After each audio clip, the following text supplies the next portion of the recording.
আজি বন্ধ বাৰু, সেইকাৰণে অলপ শাক পাচলি সেইবিলাকেই খাম, মানে কচুলতি খাম। এইবিলাক কচুলতি এইবাৰ খোৱাই হোৱাই নাই।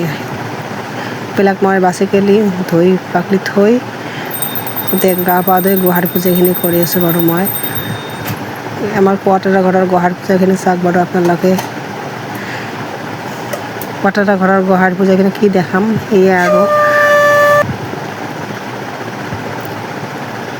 পূজাখিনি বাৰু মোৰ হৈয়ে গ'ল। এতিয়া বাকী নাস্তা টাস্তা খাই মই দুপৰীয়া সাজৰ কাৰণে ৰান্ধিম। আজি অফিচ বন্ধ ন, সেইকাৰণে অলপ লাহে ধীৰে আৰু কৰি আছোঁ কামবিলাক, ৰান্ধিম।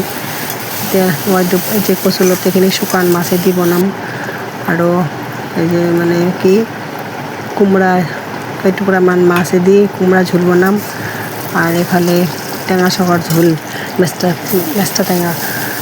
গৰমৰ দিনত সেইকাৰণে অলপ টেঙা চেঙা খালে ভাল লাগে, কিন্তু ল'ৰা ছোৱালীবিলাকে সেইবিলাক খাব নোখোজেই। ল'ৰা ছোৱালীৰ কাৰণে অলপ কণী ভাজিম, কণী আমলেট কৰিম। তাৰপিছত অনলাইনত অৰ্ডাৰ দি মানে বাটাৰ পনীৰ আনিলোঁ বাৰু ইহঁতৰ কাৰণে। মোৰ এইফালে হৈয়ে গ'ল প্ৰায় বাৰু দুপৰীয়াৰ সাজৰ কাৰণে।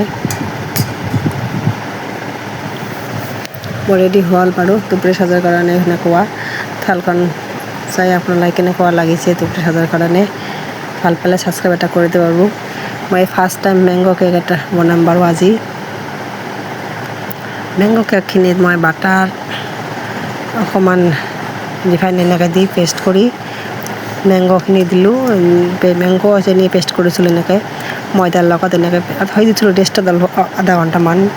তাৰপিছত এতিয়া মই বহাম আৰু অলপ বেকিং পাউডাৰ মাখিছিলোঁ আগতে, তেতিয়া অলপ কম যেন লাগিল, আকৌ অকণমান মাখিলোঁ মানে বেকিং পাউডাৰ দি। এনেকৈ বহাম প্ৰেছাৰ কুকাৰত, চাওঁ কেনেকুৱা হয়। ফাৰ্ষ্ট টাইম দেই মোৰ। হৈয়ে গ'ল বাৰু মোৰ কেকখিনি, বেয়া হোৱা নাই, ভালেই হৈছে বাৰু।